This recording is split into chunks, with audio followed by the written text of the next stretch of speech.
All right, my friends, Chronic family, Skunk family, welcome again to another episode of Real Cannabis Talk. We just really have some special, intelligent people on the line here. We have Blue Sky and Mr. Happy. We're going to be just going over some topics about lineage, about different kinds of just really cool topics about just what potentially could have been in or is in, or just different things and coming from a different angle.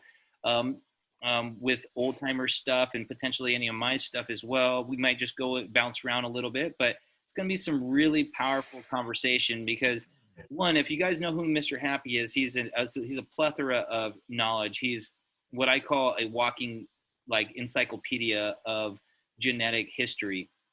He's one of the few people I can trust with the real stories, and most likely it's going to be, if not 100% accurate, to like 99% accurate on most everything that he'll go over.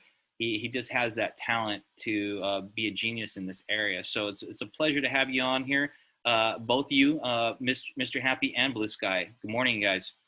Good morning, sir. Morning, guys.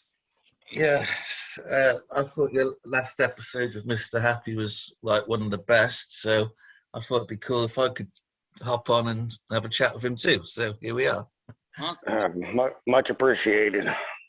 Yeah, it's a very, very good episode, bro.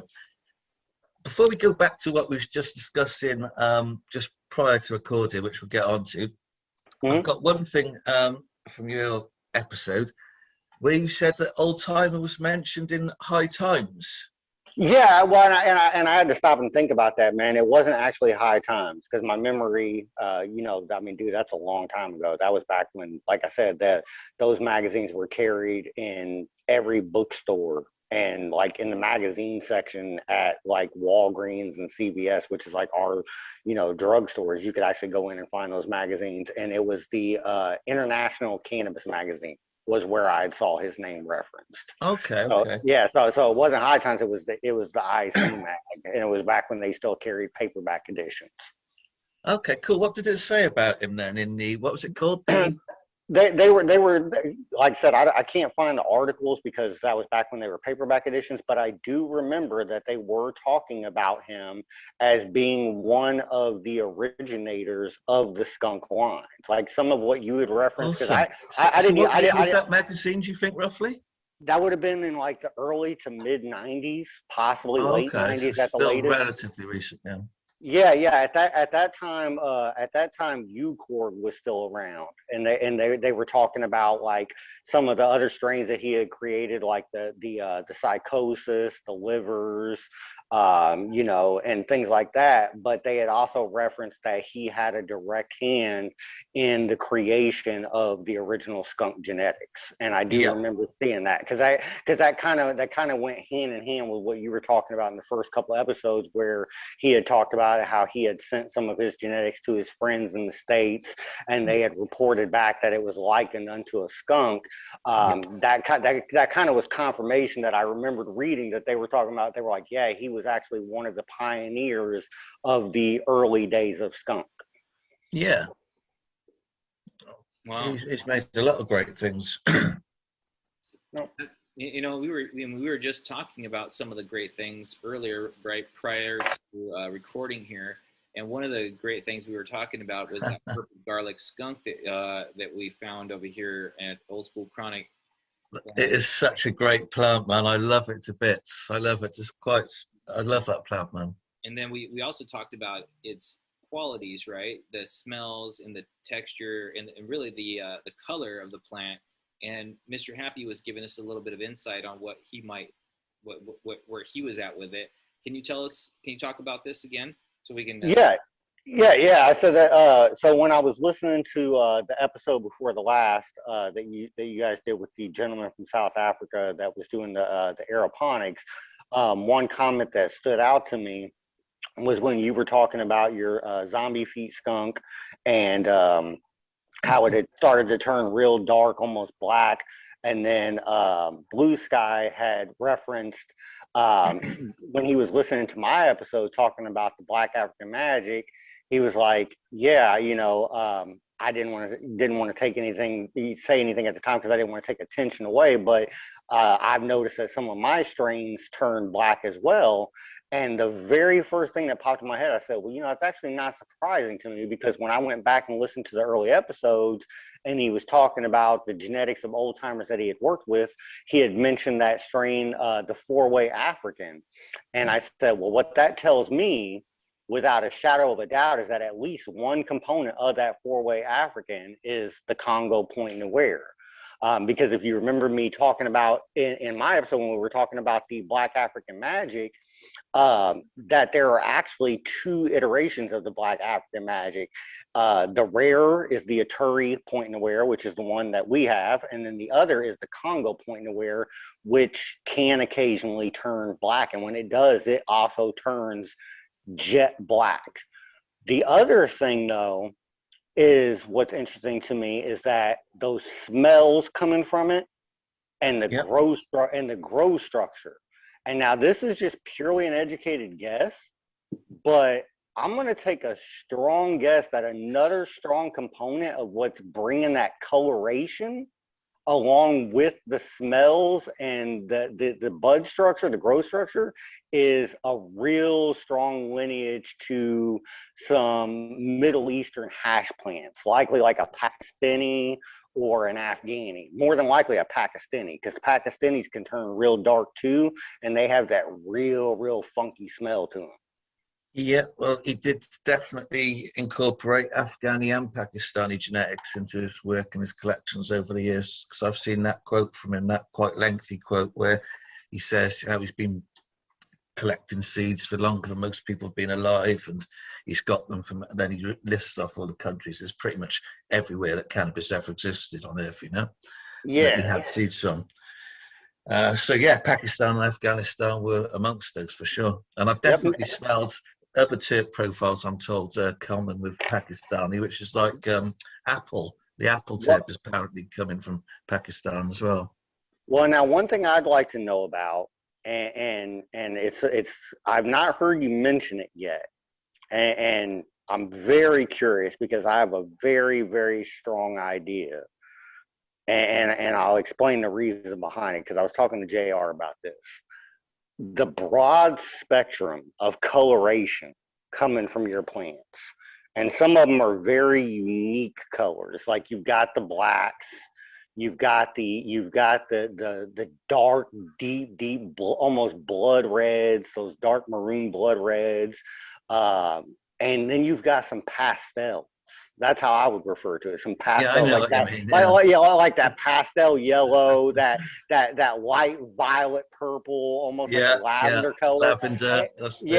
And then some of the super duper unique terp profiles coming out of your strains. It makes me think, as somebody who I try to be as knowledgeable as possible on different land races from different regions, I think there's a strong Indian land race heritage in those genetics. 100%, I agree too, bro, without a doubt.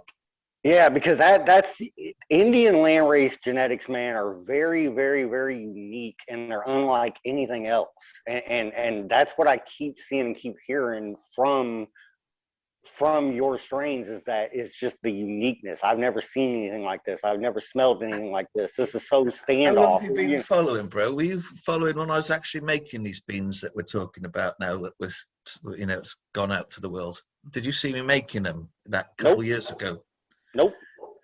Because it'd been you would have loved it back then. I wish you had have been around back then, because unfortunately all that content is lost due to snitches and me not backing stuff up. Now I back up all my content on my phone, but back then I didn't expect my account to get lost to snitches, and a lot of amazing footage was lost from that period.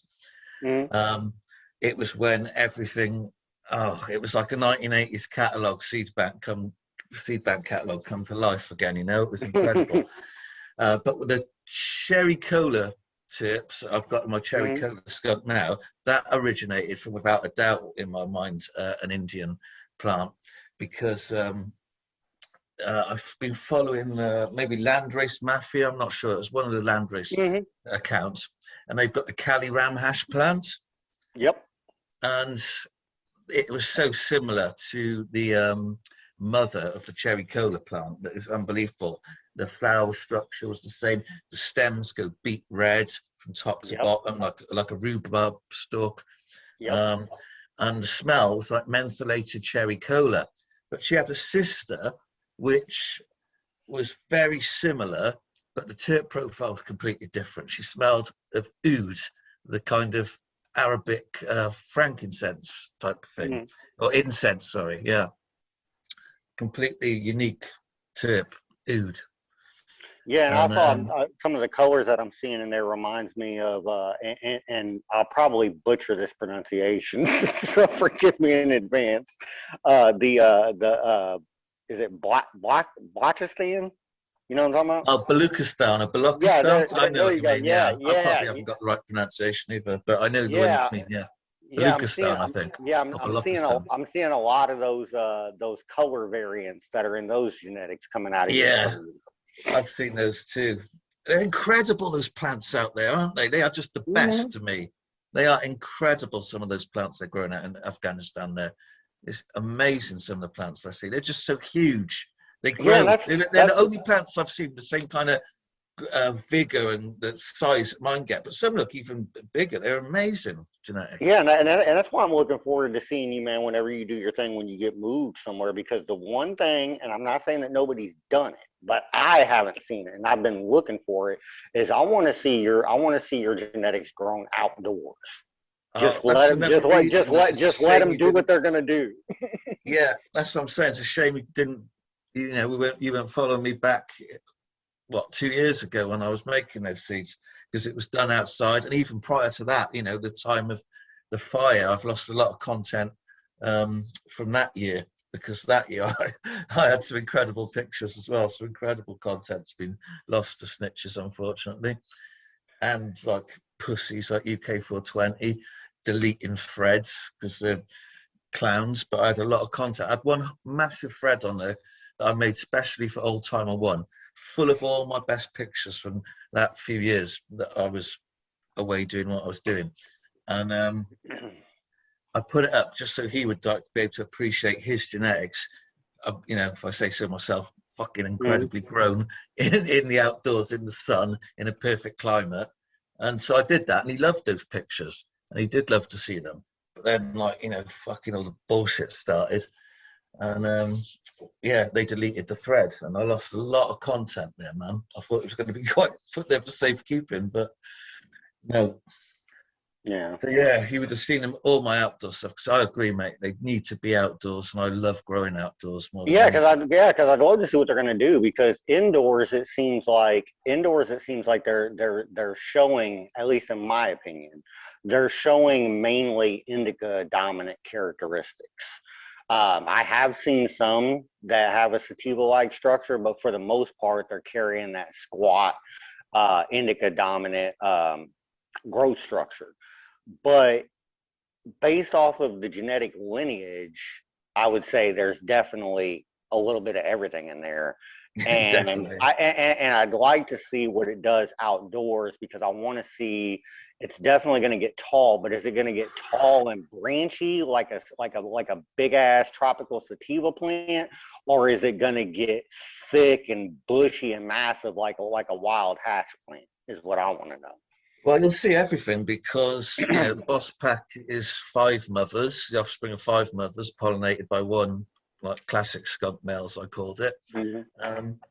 But the 5 mothers, there's a couple sativa dominant and probably 3 more indica, like you say. But then in the Pheno hunters mix with this different skunks, there's probably a lot more sativa dominant plants you're going to see coming out of that mix. But out of the boss, you're right, you mainly see quite indica dominant plants. Yeah. Now, do you mind if I ask you a couple quick questions as far as what you worked with from Old Timer One's genetics? No, sure.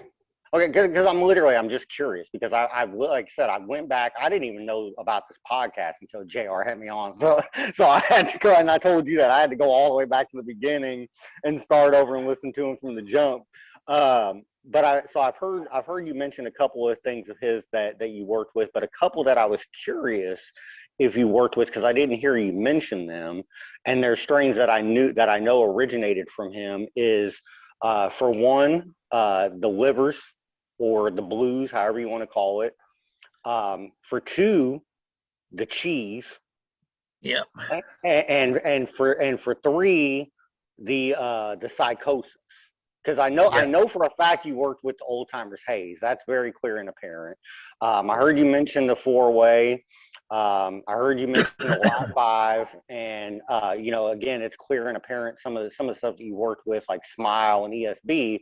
But I wasn't sure about those particular 3, and the reason being is because I know the cheese had to have been in there somewhere, because the funk is a dead giveaway. Because I've been telling people for years, and it always creates an argument. I'm like, you want to find real skunk genetics, like easily, like without having to search for it, cheese and hash plant. You know what I mean? Like, those are some funky ass plants. So I know those are in there somewhere. But cheese is definitely loud, but it's very different to the majority of my skunk profiles. It is, but it's got that garlicky, cheesy, just foulness to it. You know what I mean? It's one key component. I always use that word. It's only a piece of the puzzle. I think of cheese almost as being to skunk number 1, i.e. the sweet skunk. I think of cheese as being to skunk number 1 what I consider RKS to be from, as compared to like the old school skunk before it got made sweet by Sam. There you go.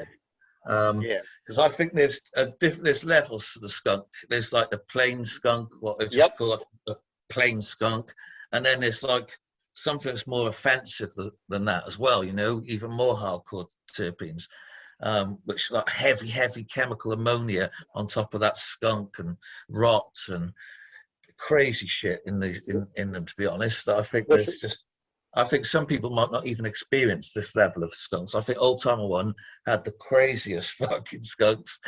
Probably a lot of people might have just had what I consider classic skunk. I reckon, I've seen everyone's been quite fucking shocked by what they found. Yeah. So like I said, I wasn't sure though about the psychosis. But sorry, to answer your question, man, which I almost didn't. No, in my seeds I've used. I've not personally put cheese livers or psychosis in there. I've grown all 3 in the UK, and I like psychosis the best probably out of the 3. Oh yeah.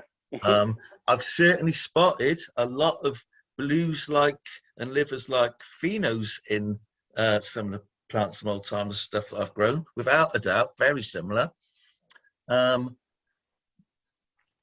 then I'm trying to think, what else? What was your other question? What was the other one? The other one was the cheese, which you already. Cheese, yeah. To be honest, I've got a bit of a personal dislike of cheese for the simple fact it was just so dominant in the UK for so long that it was like nobody wanted anything else except cheese for about 10 years, and it was then sort of like steadily pushed out by amnesia and lemon haze and stuff. But for a long time, all there was in the UK was cheese. And I just got to the point where I almost wanted it extinct because it was just crazy. It was crazy. It totally dominated everything for fucking 10 years. In the US. And the reason why I was really curious about the cheese was because, and this is a name that I haven't heard anybody mention in all these conversations, and I'm shocked, is that the original roadkill skunk, when it hit the stateside, when it hit our end, wasn't even called roadkill skunk originally. No, that was a term to describe it, kind of like chronic or OG Kush or whatever, where it became more of a terminology than an actual. It was called Trinity. Trinity was the original roadkill skunk when it hit the stateside, and it's been kind of lost. But I remember when Trinity first hit, one thing that everybody knew was a component of it was Exodus cheese. Exodus cheese was one of the key components of Trinity. And so that's why I was curious as to how much the Exodus was contained within the genetics that you're running. Well, yeah, to be honest, I find it a different tip profile altogether, really, cheese, compared to the majority of my skunks. I've seen something kind of similar, but like, to me, cheese is pleasant. It's on the pleasant spectrum. You smell it, you're not repulsed by it. But the skunks, a lot of the phenos, they're like, until you get used to them, they're like repulsive, you know, they're repellent. They're not pleasant, but then you get used to them and come to like them, and they are, you know. But yeah, that's how I look at cheese and my skunks. I find cheese more on the sweet, pleasant side, loud without doubt, but just different, not repulsive, not foul and disgusting like majority of my skunks, you know. Yeah, yeah. See, because I remember a different cheese too, though, that I haven't seen in years, and that's like you said about how stuff gets watered down and stuff gets diluted. I remember the old school Exodus cheese, which not, you know, it was That is the only specifically they cheese, recruited. really. That is where it Yeah, originated. It's the yeah. Exodus. If it's not Exodus, it's in that original one, it ain't, you know, true cheese. Yeah, and but I remember the Exodus cheese that I had back in the late '90s, early 2000s. That cheese, there wasn't nothing pleasant about it. It was just foul. It was that triple bagging it didn't do a damn thing. If you were not somewhere legal, you don't leave the house with it, because if you had one nug in your pocket, as soon as you stepped out the door, everybody was like, "Yo, who the hell is?" You know what I mean? Like, it was super duper duper duper funky. Yeah, that's why it dominated for so fucking long. That's all anybody wanted was that fucking crazy loud cheese. Yeah. Yeah, and then I also But the it's other thing. well, you know, yeah. No, you go on. I'm not going to go down that lane. Oh yeah, yeah. No, and then the other thing too, though, that I've noticed from what I've, because again, all I can go off of is what I see, what I hear, and the things that because I unfortunately I haven't had the pleasure of being able to run your ship myself yet. That's coming. That's definitely But coming. yeah, but what I've noticed that it definitely looks like there are some strong, strong, strong tropical sativa in there. Like, and the ones that I'm identifying, and maybe you'll know whether or not Old Timer ran these, is Thai, Yep. and it looks very much to me like there's some Vietnamese Landrace in there as well, or possibly some Cambodian. Yeah.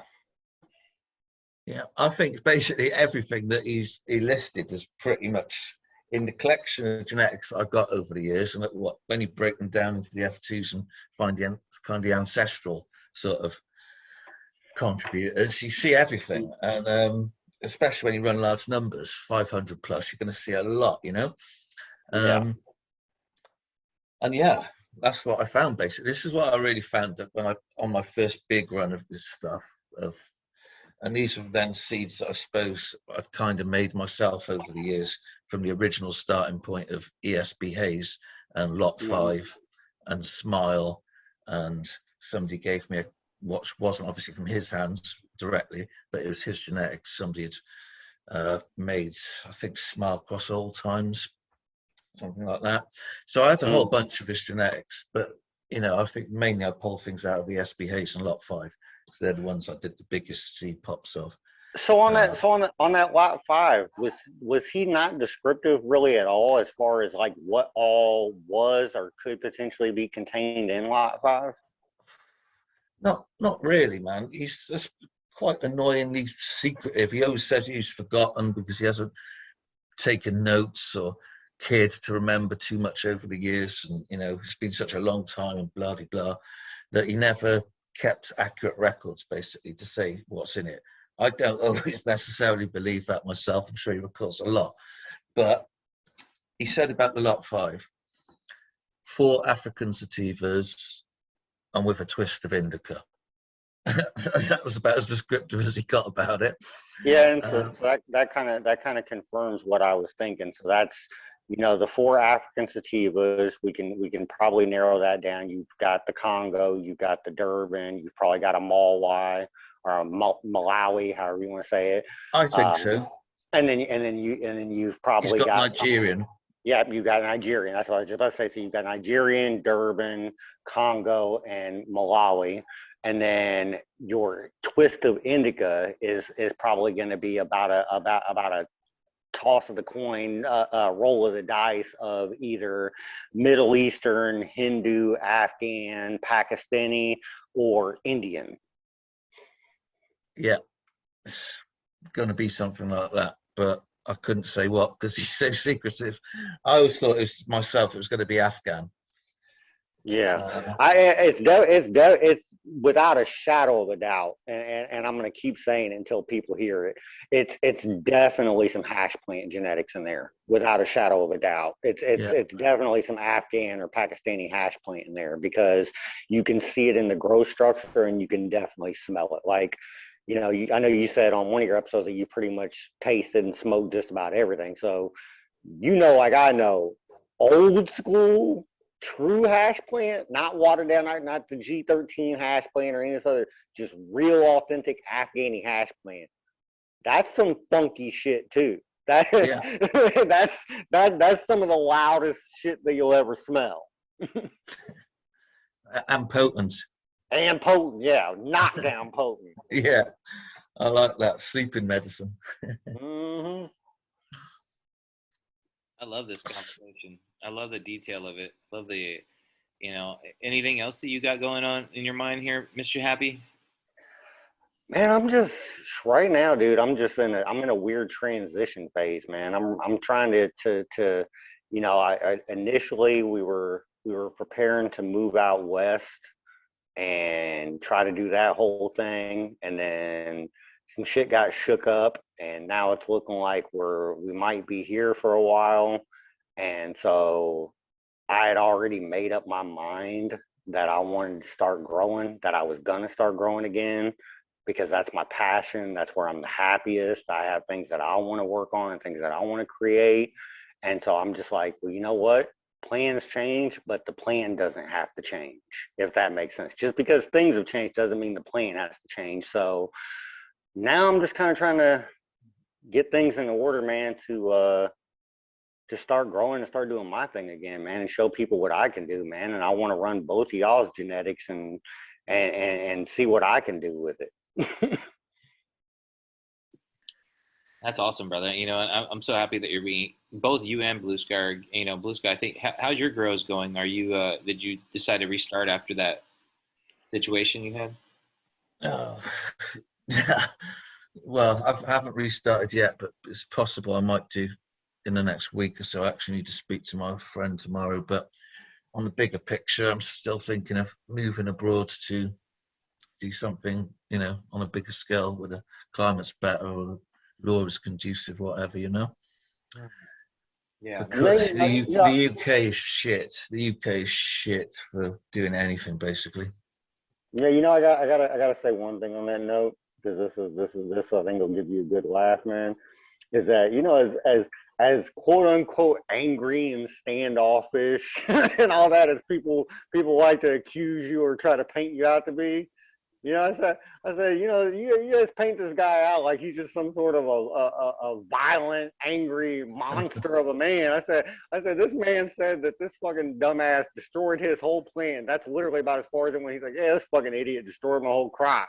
I was like, I didn't hear anything about him getting his ass kicked. I didn't hear anything about fuck his mother or anything like that. It was like, yeah, this idiot destroyed my crop. I was like, it sounds to me like he's not as angry as you think he is. Well, yeah, I wasn't, you know, overjoyed about it, but at the end of the day, he's a good friend of mine who's done a lot for me, and fucking, he didn't do it on purpose, even though it was, you know, fucking bullshit. But either way, it's done. What can you do about it? And he did manage to actually salvage a load, which, well, I say a load, about a third.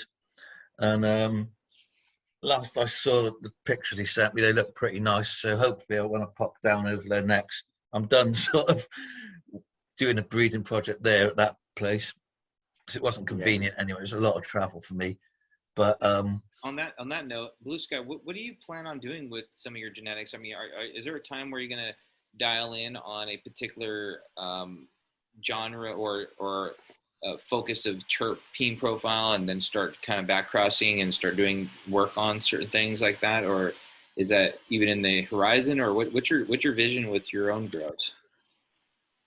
Well, as I say, with the UK being so not ideal at all to do anything properly, indoor or outdoors, really. It's just not a fucking good place to work. That means I'm going to have to move somewhere. 2 options at the moment: Jamaica, 3 options actually: Jamaica, Mexico, or South Africa.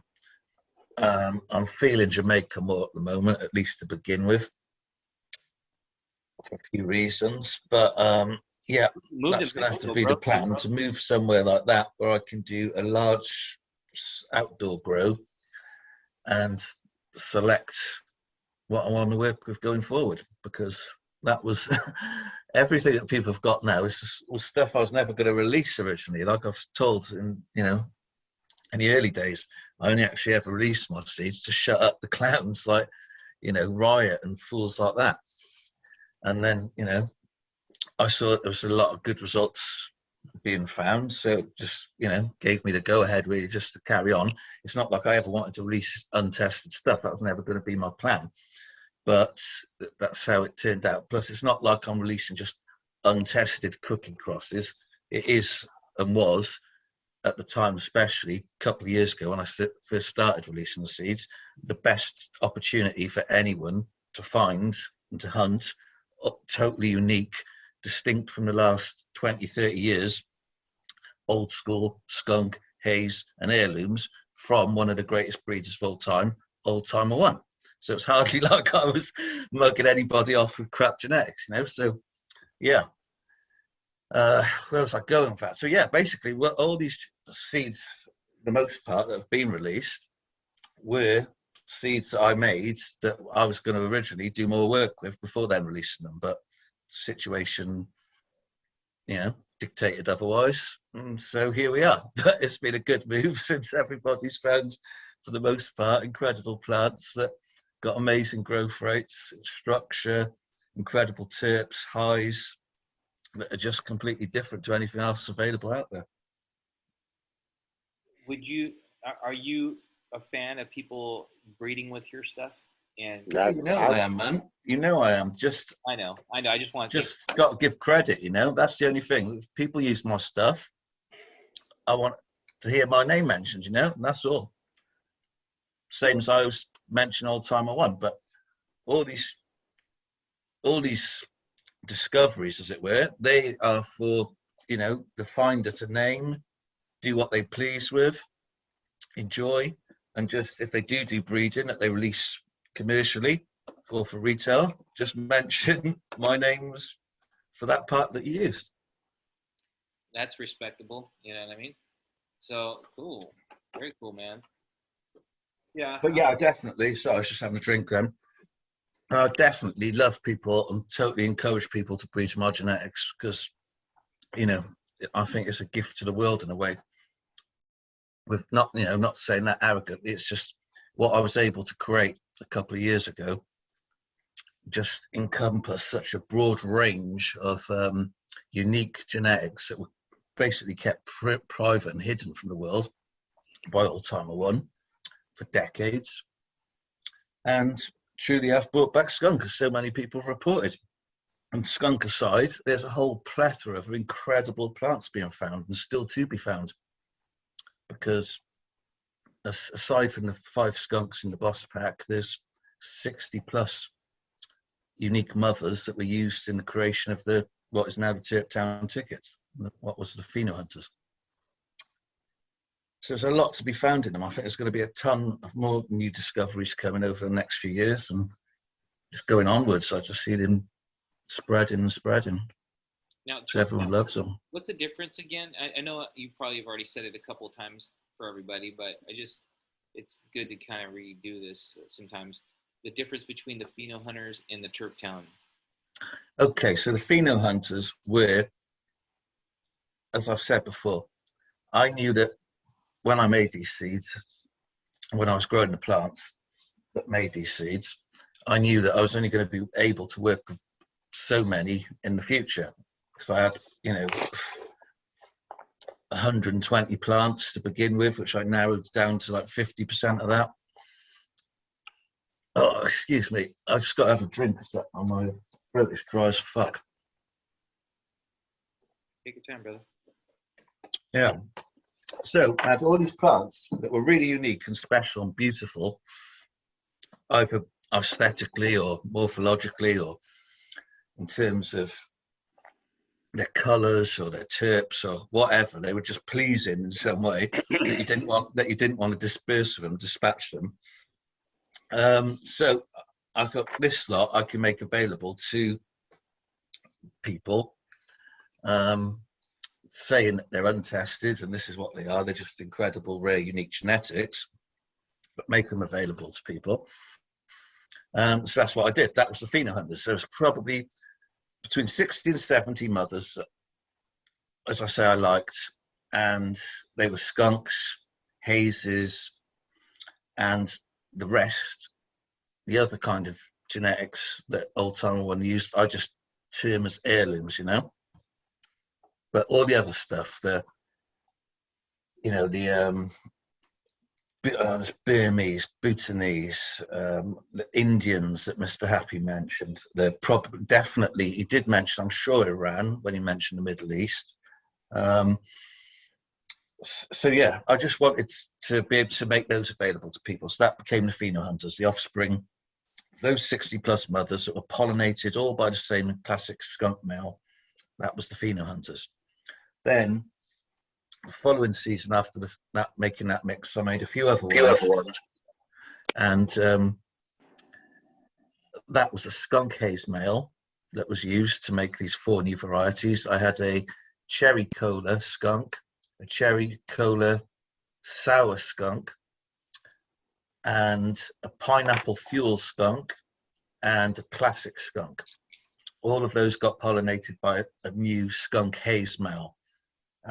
And that mix of those 4 was added to the Pheno hunters to make the Terpetown tickets. Ah, got it. Okay. So there's a ton of diversity and variety basically in a Terpetown ticket pack. It's a genetic lottery ticket in many ways. So basically, if we were to approach it from like a marketing standpoint, the Terpetown ticket is the Pheno Hunter 2.0. Yeah, it's just another extra load of unique terps added into the mix, because man, the amount of terps that have been found in the Pheno hunters is just crazy. That right there is why I brought up the Indian genetics, because a lot of those terps that I've heard being found and being isolated, like I know one of the ones that intrigued you was that raw cocaine terp.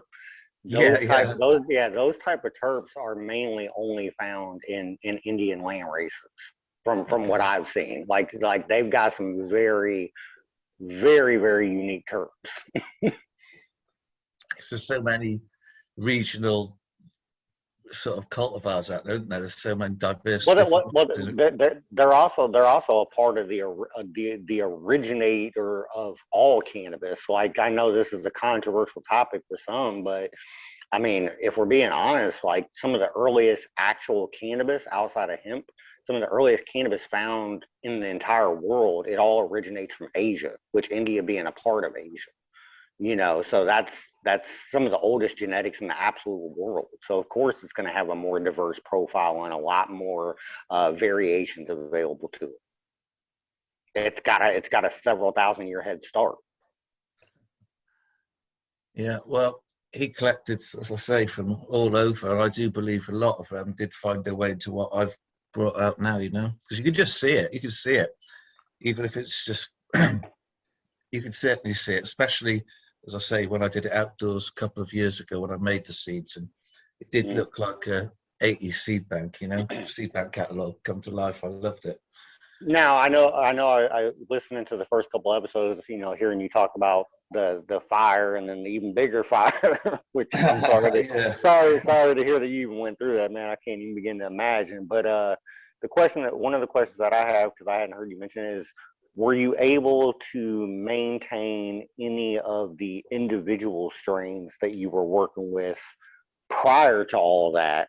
Or were you only able to retain the creations that you had created from working with the genetics? You know what I mean? Like, so obviously you started with strain A, strain B, strain D, strain C, which then was crossed to strain E. Were you able to maintain any of those individual strains, or was No, all that that was lost because of the fire.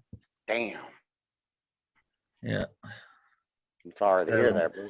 But it's it's thank God it's a miracle that I made the seeds and kept them off the property in case in case of the fire, which was a good job, because if I hadn't, then there'd be no skunk today, basically, or certainly not on the level that there is and the variety that there is now and all the other stuff that's in those genetics. Because I always think that was a godsend. I actually had the foresight to make the seeds in case the fire came to the property, and then lo and behold, it did. But thankfully, the genetics are safe. Yeah, and so then now the challenge that you face going forward for what it sounds like you want to do is that now you have to essentially work your way backwards. You have to go back into the genetics to try to re-isolate individual. Yeah, without a doubt. I've just got to find somewhere where I can pop as absolutely many as possible, and then just look at everything and just reselect all my favorites and new things. Right on. But yeah, for the most part, it's a pretty easy task. Yeah. It's just a question of I'm going to have to move location for a while to a totally different location, and do it there. So just out of curiosity, so out of your packs, which I think now all you're offering is the Boss Pack and the Terpetown ticket, right? You no longer offer the Pheno Hunter, or do you still offer it? I've got a stash of Pheno Hunters that once the Terpetown tickets are gone, I'll bring back out the original Pheno Hunters mix until they're gone. So out of those packs, do you have any way of identifying from a genetic standpoint, like, is this going to be primarily indica? Is this primarily going to be sativa, or it's kind of just like a toss-up? It's a completely random mix that they're basically put in a large container all together, mixed, and they're randomly drawn. So then if they ever were going to be, say, carried in a dispensary or something of that nature, like let's say a dispensary decided that, hey, we want to start carrying Blue Sky genetics in our dispensary, then they would be appropriately labeled as a hybrid, correct? Yeah, what I suggest anyone does is just simply grow the plants, select your favorites, name them whatever you want, because there's something new to you. Do you know what I mean? I wasn't necessarily referring to the name. I was referring to the classification. So you've got three primary classifications. You got indica, sativa, and hybrid. So on yours, they would be appropriately classified as being a hybrid strain, correct? Oh, for sure, yeah. Okay. Cool. That again, that's just something that I hadn't heard anybody ask or anything reference. I mean, yeah, we could leave it up to common sense, but I think going forward, for them to get to that platform to where they eventually, are offered in dispensaries and given to medical patients and things like that, that's going to be a good thing to go ahead and get out of the way. Is class, what is it? An indica? Is it a sativa? Or is it a hybrid? So it's a hybrid. That's awesome, because then it's pretty much it's a versatility strain. It's a strain that's not necessarily a nighttime strain. It's not necessarily a daytime strain. It's an all-day smoke. It's really dependent on the individual plant that comes from each seed, to be honest, because there's so much variation in there. You're going to find some that are extremely relaxing, comfortable day smokes. You're going to find some that are absolute ridiculous potency and are not for the day at all. You're going to find others that are energetic, literally energizing and make you active and physically active. You're going to find, a whole variety of diverse effects, because it's the old school genetics that still contain those diverse effects due to their cannabinoids and terpenes, etc., that it's not really present in modern day cannabis, you know. Yeah. Or not in the same way, because tests are showing that they're hitting like some of all the terpenes across the spectrum, you know, and CBG as well in the cannabinoid profiles. I'm looking forward. I've actually put out some seeds to a few people, or I'm just about to. That some people are already going to just about to be doing some testing before too much longer.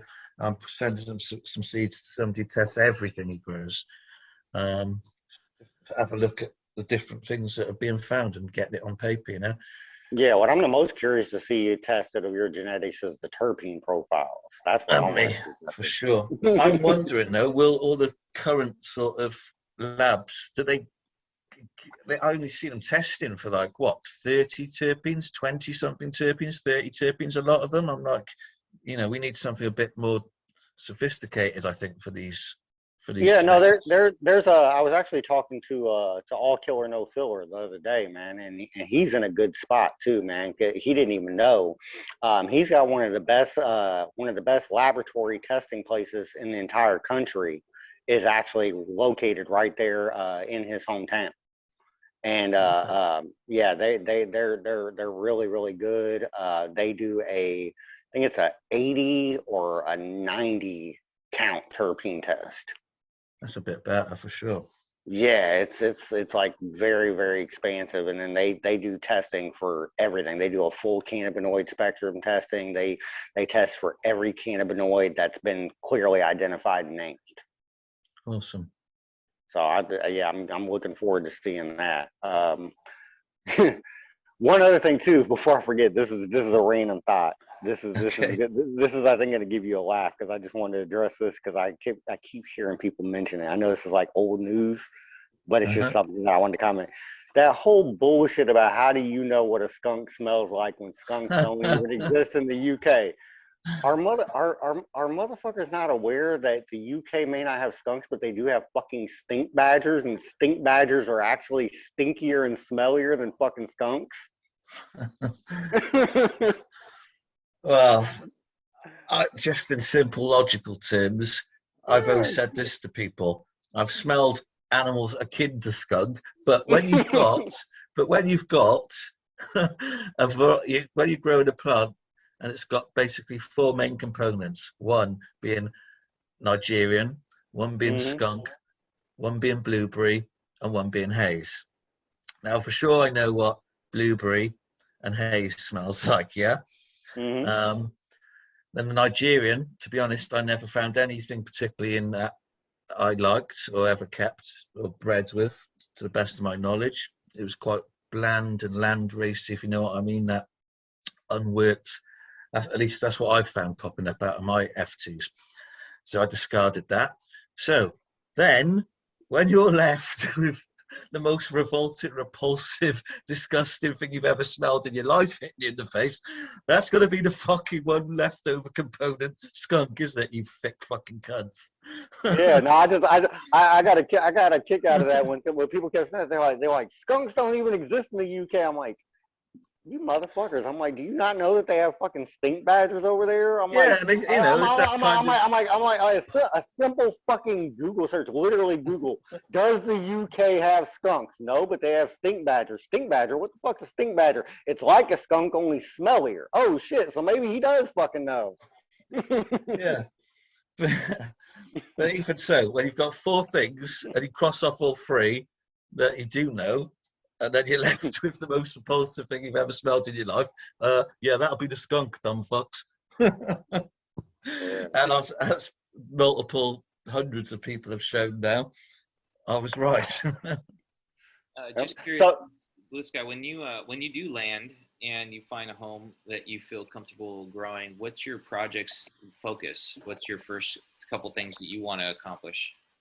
Oh, same as ever, really. I'm just going to, as I say, pop as many seeds as I possibly can. Like, that's always what I do, wherever I am, whatever space I'm in. It's always max it out to the max. You know, if I can do 100, I'll do 100. If I do 10,000, I'll do 10,000. That's me. But so to do is pop as many seeds as possible, whatever that may be. And if it's up to a 100 or 200, I'll be happy with that to begin with, definitely. And then I'll just grow them and then select basically on the judgment of all my senses, my favorites, males and females.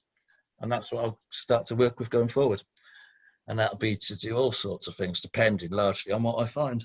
Okay, so you don't have a particular genre that you're looking for, that you're trying to... Well, obviously, I'm going to be skunk, and I'm going to be haze. I'm going to be looking for beautiful fruits, like the purest blueberry. I'm going to hopefully find, some really nice of the effervescence, like the fizzy orange sherbet and the cherry colas.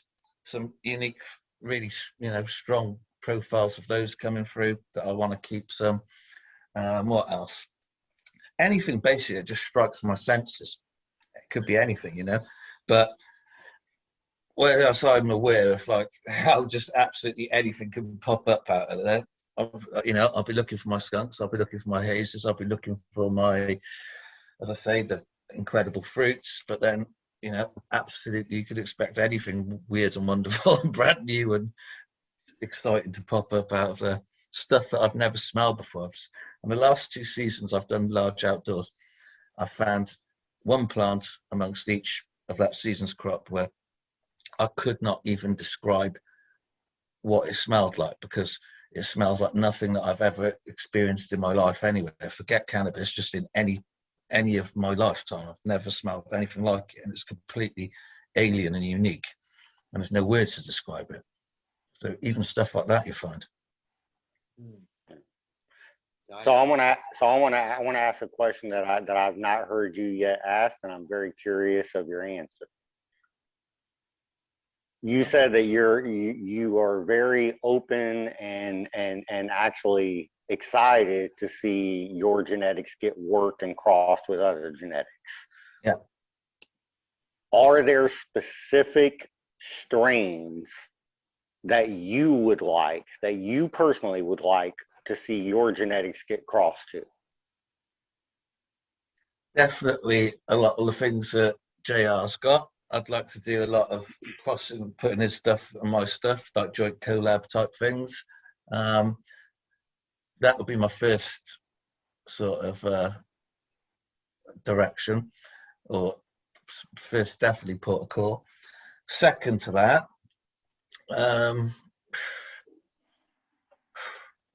what else do I really? It's fucking hell. Didn't expect that question. Not many more out there.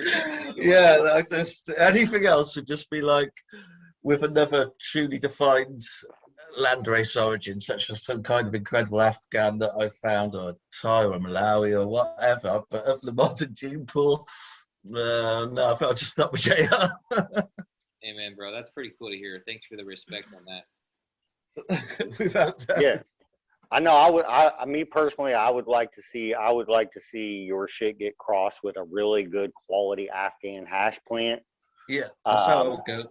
Yeah, and I also would like to see your shit get crossed to, and a lot of people don't know the real name of the strain. Now everybody's calling it Pine OG, but it's actually just Pine Tar Kush. I don't know how familiar you are with that strain. The Pine Tar Kush has a beautiful I've heard of one. it, yeah, for sure. Yeah, it's beautiful. It's straight pine, all day, everyday pine, and it's a very stout Kush plant. Growth structure, it doesn't look too unsimilar to Deep Chunk, which is one that you should be very familiar with. Yeah. Deep Chunk is one that I'd like to see your genetics get crossed to. Northern Lights is one that I would like to see your strain get crossed to, specifically the dumpster cut of Northern Lights, which a lot of people now unfortunately don't even know that dumpster originates from Northern Lights. And then I'd also like to see your shit get crossed with a really good quality Mexican sativa. Yeah, so basically pretty much the same as me. If we're going to start outcrossing my stuff to something within not in that current gene pool, then yeah, it would be Landrace stuff or the old school stuff like Northern Lights. Yeah. Exactly. I'm with you there. I can't think really of anything else. I also would, even somewhat modern genetics, I would not mind seeing your shit get crossed with some of the purpley stuff, like some Grape Ape, Mendo Perps, Granddaddy Perps, some of that stuff. I think it would do really well. There's a lot can be done with them for sure. That's what they're there for. I say it, and it's true. That this set of genetics is really going to reinvigorate what was a fucked up gene pool. So no two ways about it. I'm not trying to. I don't know, sound arrogant, but it's true. I made a huge amount of seeds. I've dispersed a huge amount of them. They're from an entirely distinct, separate gene pool to anything else, certainly for the last this current century and millennium. You know, it's all stuff dating back to the 60s, really through to about the late 90s. Yeah, his stuff, Lot 5, was made, I think, in the early-ish 2000s. But it was still from his stuff that was dating back decades before that, you know? Yeah. Go on. So let me ask you this, just out of curiosity. So with that being said, you know that you want to rework your lines, you want to bring individual phenos of your favorites. Yeah. You want to see your shit get worked and get out there and, you know, hit the market and be, you know, get more recognition and get more, what's the word I want to use? Pretty much be distributed more into more of a global audience for people to enjoy on a more wide platform. That being said, just curious, what is for you personally, what is your end game? And what I mean by that is, like, what is you meeting all the goals that you want to meet for you, as far as like when you can sit back and you can say, okay, I made it. I've done everything I wanted to do. I've accomplished all my goals. I've checked all my boxes. I'm good now. Now, if I don't do nothing else, I'm good. I'm satisfied. What does that look like for you? It has to just be like a total re-education of the consumer marketplace. Fucking hell, I thought I turned it off. It would have to be, as I say, a total re-education of the consumer market, because it's predominantly, I would say, driven by a younger set of people who've been brought up to believe that high THC is the be-all and end-all. You know, the kind of look that has sort of developed in recent years, that aesthetic, it's all got to fucking change. It doesn't necessarily at all matter how a flower looks, its density, its appearance, at all. It can matter, and certain things that look a certain way can be shit, but you cannot just immediately choose one bud over another on appearance base. It always has to be effect, and that's where everybody's finding and will find the difference between, you know, modern day cannabis, high THC, you know, dessert fucking strains labeled exotic, when that's the very opposite of what they are. They're generic, bland, mediocre, boring highs. They're shit. I don't care. I'm not a hater. I've purposely in recent times acquired a bunch of these fucking Cali strains just to fucking reinforce in my mind, you know, am I being a hater, just dismissing it all as crap? Or is it crap? And fucking, it's all crap. I don't care. It's all crap. It's not, and I'm talking in terms of highs. And that's all that matters, really. They're just boring, mediocre, bland, just boring. They are not like old school smoking experience that you get from these fucking genetics, you know? They're just... Yeah. They're like McDonald's. Cookies, basically, is the McDonald's of the fucking cannabis world. Whereas, you know, these old school, old timer one genetics are 5-star Michelin chef fine dining. Right. Well, yes. Now to claim that, that leads to a very interesting conversation, and this might get a little lengthy, but I'm going to say I'm fine with it if y'all are fine with it, because this is a conversation that really needs to be had, and it saddens me. It really, truly saddens me that more people are not seeing this and recognizing this. That is going to be an uphill battle. It really is. And the reason being is because I think there is something much more nefarious going on. Yes. Okay. And when I say there's something nefarious going on there, and some of this is gonna sound a little slightly political, but I'm not gonna try to be political about it. But it is gonna make it make sense. What I think is happening, and the reason why I think things are going the way that they're going with the cannabis industry, is because of, and you know, even though America is not what a lot of people say it is, I think more people are waking up to that. We're basically a third world country with a Gucci belt and an iPhone. You know what I mean? Like, but we are, in a lot of ways, we are the model on a global platform. A lot of other countries look to us and follow whatever we're doing. We're innovators in a lot of things. And on the American market, you know, the one thing that everybody's been fighting for, everybody's been pushing to, and everybody's still hoping for is federal legalization, right? The problem with federal legalization is the taxation aspect, because that's what it all comes down to for any market. Is it's all about dollars and dimes and what can they make versus what can they not make, right? We all know that they can make more money and they can tax higher on synthetic manufactured drugs than they can off natural drugs.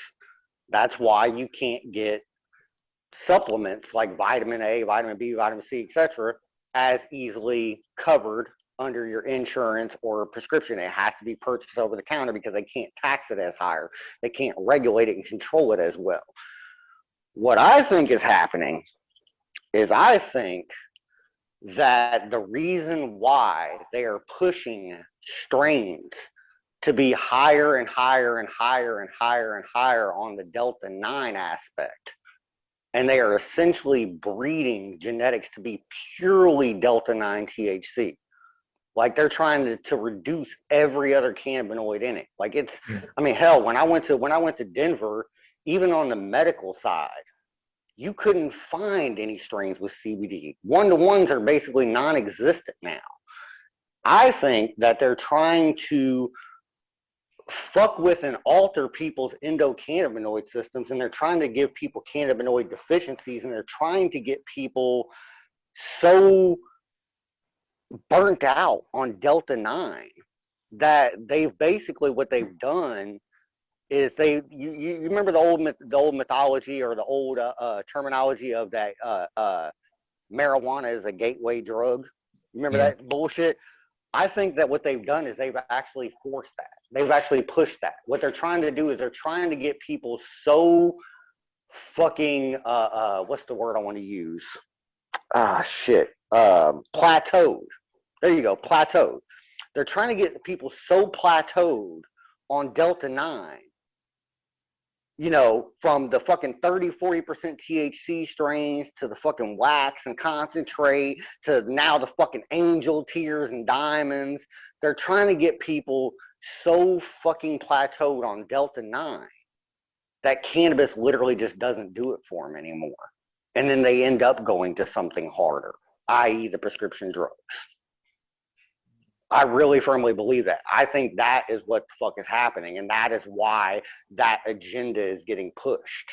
I think it's definitely quite likely and possible, but I would take it even a stage further in the conspiracy, as it were, yeah? I think Skunk, the old skunk that smells like mine does, I think there's a lot of people in the world don't want it back. I reckon there was an organised agenda to pretty much eradicate it. I think that was Dave Watson's role if he did do what he did. That was the purpose. They knew cancer was going to be a huge fucking thing, which these cunts are doing to us, without doubt, on purpose, with every fucking aspect of the world, the environment, everything we interact with, fucking basically carcinogenic. They knew they were going to be doing that shit and making cancer treatment a fucking $100-200 billion industry going forward in the future. And I think that fucking Skunk and them, those early skunks and stuff, the particular combination of them created a perfect or very good because we know just even high THC oils will fucking cure tumors and cancers, etc. But I think this particular mix of those 3 lines that went into the first skunks, I think those early skunks were like the best fucking cancer treatments and preventatives going. And so I think that's a reason that those fucking terpene profiles, because obviously the terpenes play a huge part as well, not just the cannabinoids. But I do believe that is why a fucking dodgy cunt like Dave Watson can get bust in 1985, whenever it was. Fucking week later, he's out in Holland with a suitcase of 250,000 fucking skunk and haze seeds, etc., and given licenses that to this day no Dutch man has ever received, and being able to have these giant fucking glass house operations spanning fucking acres or whatever, and doing all the stuff he's done and been allowed to do. How the fuck does some just regular guy just do that, yeah? And then, lo and behold, sells when fucking cannabis is getting legalized for medicinal purposes over here, with Sativex and other cannabis-based fucking medicines, yeah? He sells his library to GW Pharmaceuticals for 10 million. Right. Well, see, and the medical aspect of it is definitely a huge part of it too, and I agree with that. And the reason why I say I do think there is a nefarious agenda here is because, like, I don't know if you guys are experiencing it over there.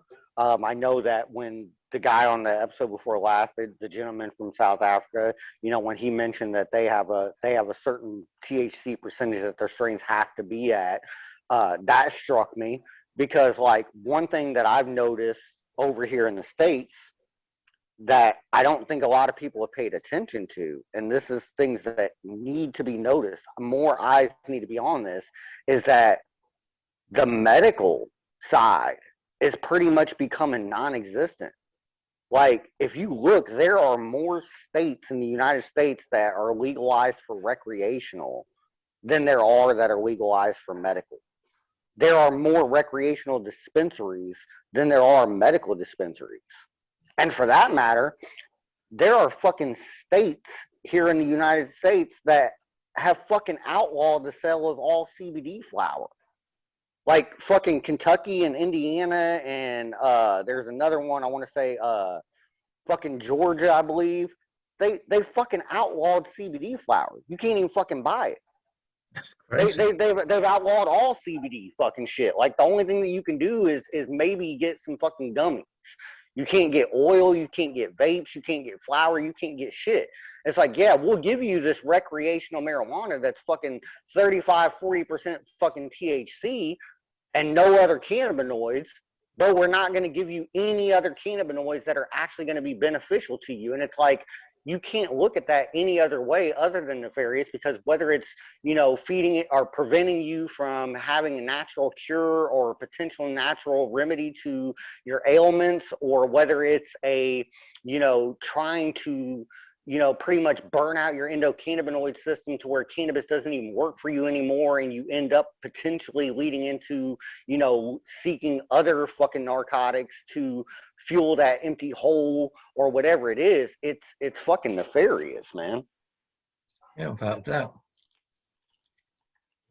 There's probably a multitude of nefarious reasons behind all the things that go on and have gone on, you know? Yeah. Can't trust these cunts with any fucking thing. Man, that's fucking crazy. I didn't even think about that, really, that they're trying to potentially, because, you know, overload your sensories so they don't really truly work very well anymore. And that's kind of true, because when I take a cannabis break, I take it for 2 or 3 months sometimes, and holy shit, dude, the spiritualness, the medicine is like on another level, you know. Once those sensories places in your body are able to take it in again at a high level, it's a completely different game. It's almost like, what the fuck? This is like mushrooms I'm smoking or something, you know? Because it's like, crazy. It ain't even got to be all that, man. You want a perfect example? You want a perfect fucking example of that, dude? And anybody right now can get on the internet and look this up. Look at fucking Action Bronson, which I know Blue Skies probably doesn't know, but JR, are you familiar with who Action Bronson is? No, actually, I'm not either. So tell me. Action Bronson is he's now a full scale celebrity, but he started as a rapper on the East Coast. It's a big heavy set white dude. He's on Spike TV. He's got that show Fuck That's Delicious and all that shit. Oh, got it. Yeah, yeah. Yeah, the fucking dude just sits around and does dabs all day from the time that he wakes up to the time he goes to sleep. I mean, this fucking dude will literally smoke fucking 8 to 10 grams of pure concentrate by himself throughout the day. Just dab after dab after dab after dab after dab after dab. And he doesn't even get anything from it. But meanwhile, when the dude that rolls with him, he smokes fucking joints all day. He'll be rolling joints and taking joints to that. Whenever Action Bronson hits a joint, which think about the THC comparison between a joint of flower versus taking a dab. When he smokes that joint, he's fucking obliterated, man. He's like, fuck, I'm high as shit. And it's like, how? How are you taking dabs all day, but yet you get higher when you switch to a joint? It's not that hard to comprehend. I don't know why people are even arguing or debating about this anymore, man. It's any drug, whether it's cannabis, alcohol, fucking heroin, you name it, any drug. If you continuously take that drug in extremely high potent concentrations, you're gonna reach a plateau where you just don't get anything from it anymore. It's not affecting you anymore.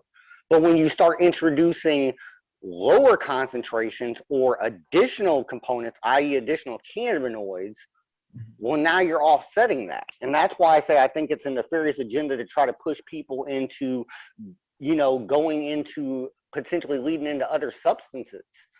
Because if you keep just feeding people Delta 9, Delta 9, Delta 9, Delta 9, Delta 9, Delta 9, more, eventually they're going to reach a point where it's like, fuck, dude, it doesn't matter what I smoke anymore. I'm not getting high anymore.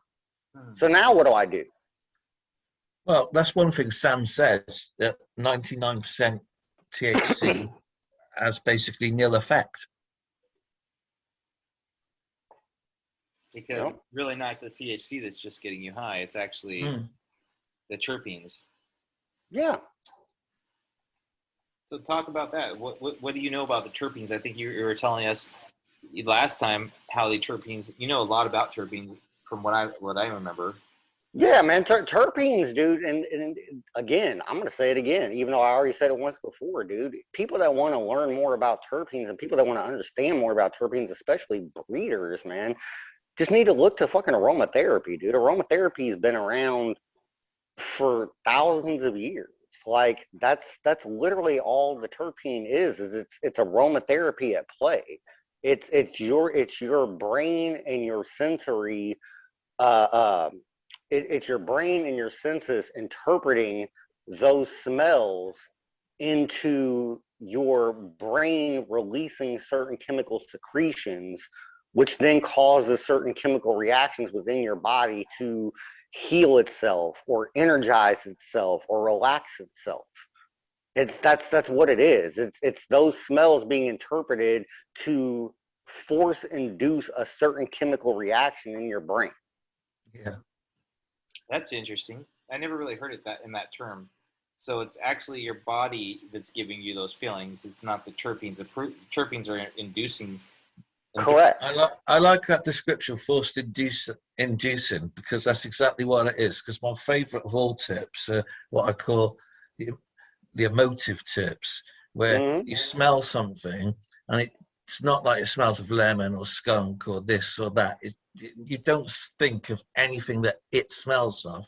You just immediately get filled with like a sense of like overwhelming joy. And it's like, as you say, it's just like instant. It's induced. It's just forcibly induced. You just smell it and bang, you just feel joy. Like it's crazy with some of these tips that I've found over the years. I distinctly remember that happening so many, well, I say, 3-4 times, maybe 6 times, where it's just, you smell something just so incredible that you don't think, oh, that smells of this, that smells of that. Like a lot of things you smell, you think, oh, that smells of lemon, that smells of whatever. You just get hit with an emotion. You just it's crazy. And there have also been tests that have been performed back in the mid to late 80s that were studying terpenes in regular nature outside of cannabis, but just terpenes like, lavender and lemon and citrus and stuff, that discovered that some terpenes act almost like a pheromone. They have pheromone aspects. Mm. Wow.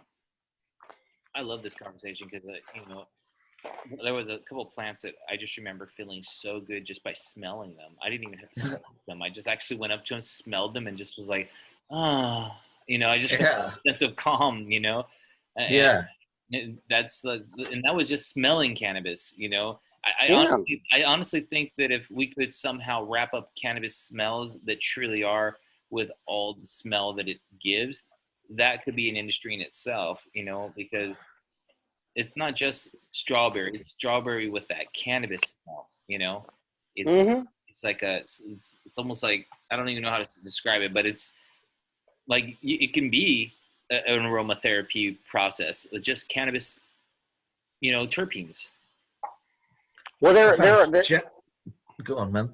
I was going to say, yeah, there are companies that are actually doing that now, that are actually isolating cannabis specific terpenes and are actually releasing them as medicinal products. Like there's a company called what is their name? I can't pronounce it. I can spell, but I can't pronounce it. It's like EYBNA, like Ibna or something like that. And that's that. I mean, they're one of a couple, but that's what they do. They actually have isolated specific cannabis terpene profiles and are releasing them as just a standalone terpene that you can use it medicinally. Similar to how people have released RSO oil and CBD spectrum oil and things like that. It's just the terpenes. Yeah. And just the terpenes on its own can be used medicinally. Another one I've just remembered that I like is jasmine. I've had jasmine smelling plants and lychee smelling plants. And then incensey type of lemongrass, ginger, cinnamon. So I've found anything you can think of, I've pretty much found in old timers stuff across the few years I've been growing them. Wow. Yep. Well, very cool, guys. I know we're coming to an end here. I just wanted to say, one, super interesting conversation. Thank you, Mr. Happy, for just joining us, spending some time. I know you took your lunch break to do this with us, and honestly, man, I just love your conversation. I love your skills. I love your knowledge. I love the way you drop information. I just love the way you describe things. It's just it's a pleasure, and Blue Sky as well. You're such a gentleman. As much as sometimes you can be a little aggressive on certain things, on certain topics. Dude, you have this gentleman style about you, bro, and I just love that about you. And it felt like it was just all gentlemen today, and I just really appreciate that. And I just want to thank everybody for listening too. This podcast is getting, it's reaching farther and farther and farther. It's starting. Yeah, we get a lot of positive feedback, man, a lot. So thank you to everybody who listens. Do us all a favor and hit the subscribe button and the like button. That apparently helps the channel grow. Get into the algorithm or however YouTube works, but apparently it's a thing. So if you can press subscribe and like, and yeah, we do get a lot of positive, in fact, only positive feedback, I would say, really. 98%, 99%, all positive support, which is cool. They like both our personalities, how we gel, and they like exactly how we do things. I love that. We need to add a visual element, perhaps, so really, for people that are actually just watching. I was thinking of people just having it on in the background, perhaps, or I don't know. But if the people are just watching a grey screen, that is one comment we get that, Well, soon enough. We'd get more engagement throughout the whole, perhaps, thing if there was something to look at, a visual stimulation, as it were. Let's just run old episodes of Mickey Mouse in the back. The old black and white steamboat Mickey Mouse. That's all right. But the other thing, maybe, do you think we could upload to Spotify? Because that is one good thing people said, a good suggestion. If we upload to Spotify, we get more people. Yep. More people seeing it, and people could just listen to it on a podcast format without having to look at the screen or be around a laptop or whatever, Yeah, I 100% agree with that, because the one annoying thing about YouTube is that you can't close the video. Yeah, it's really without it stopping the video. So like if you're trying to walk and listen, ride a bike and listen, whatever exactly. maybe, you can't do that. Yeah. I'll definitely look at the Spotify. I'll also taking those suggestions of visuals. You know, here in the next several months, there's going to be much more funds to potentially purchase better equipment. I know we just kind of did this to get started and to kind of get a vibration of people, if people want to listen in.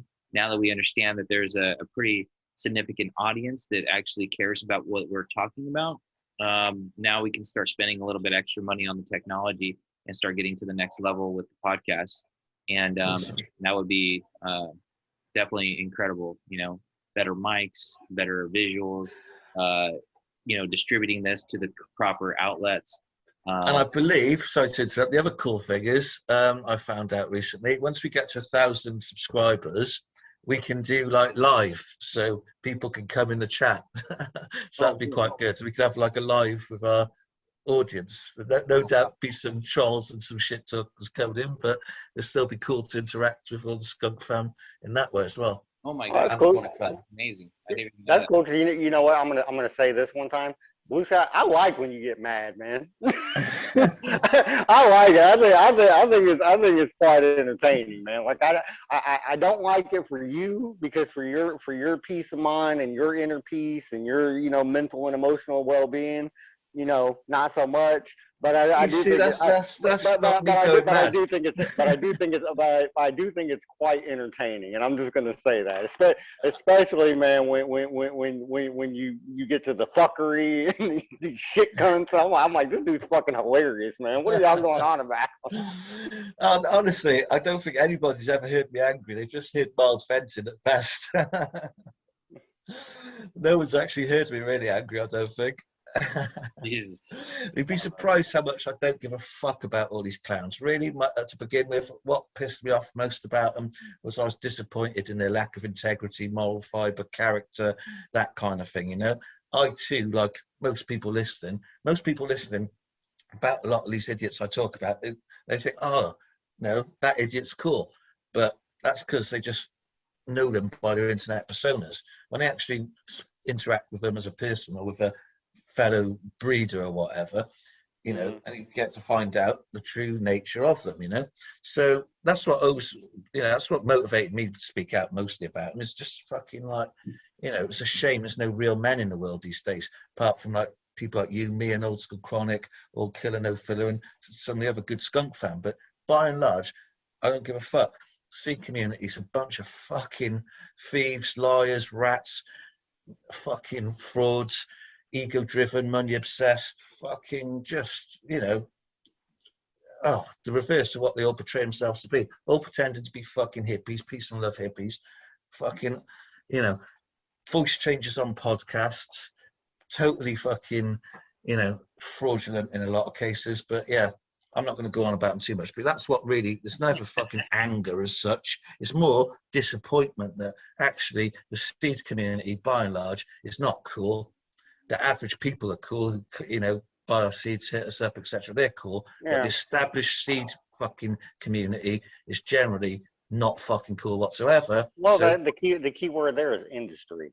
That's the whole key word. It's not, there's a difference between the cannabis industry and the cannabis community. And it's going more and more towards industry and less towards community. Definitely.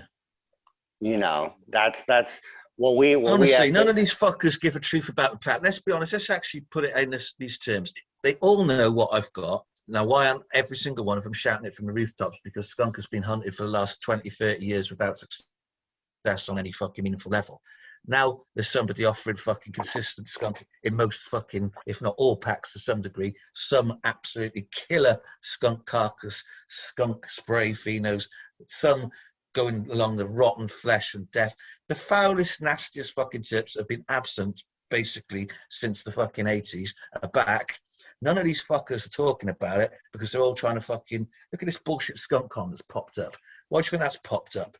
Because these cunts have been using my shit for the past 2 years, behind the scenes, keeping quiet, knowing that I've got legit stuff because they found it the minute they bought my fucking seeds. And now all of a sudden there's a skunk con. all these fucking previously skunkless bums going to be crawling out the woodwork with fucking bullshit skunk discovery stories, and that's where people think I'll get angry. I'm not really angry, as I say. That just disappoints me that they're basically low-life human beings who've got not the integrity to say, oh, I just found this in a pack of blue skies. I'm not asking for fucking 50% of their profits or anything, just to fucking mention.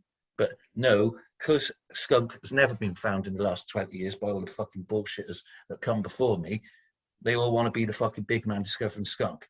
But really, they're a bunch of fucking lying bitches who found it in my shit. 99% of them. Well, now I feel bad. I didn't mean to rile you. Oh yeah, see, that's not even me wound up or angry. That's me again expressing my disappointment at these fucking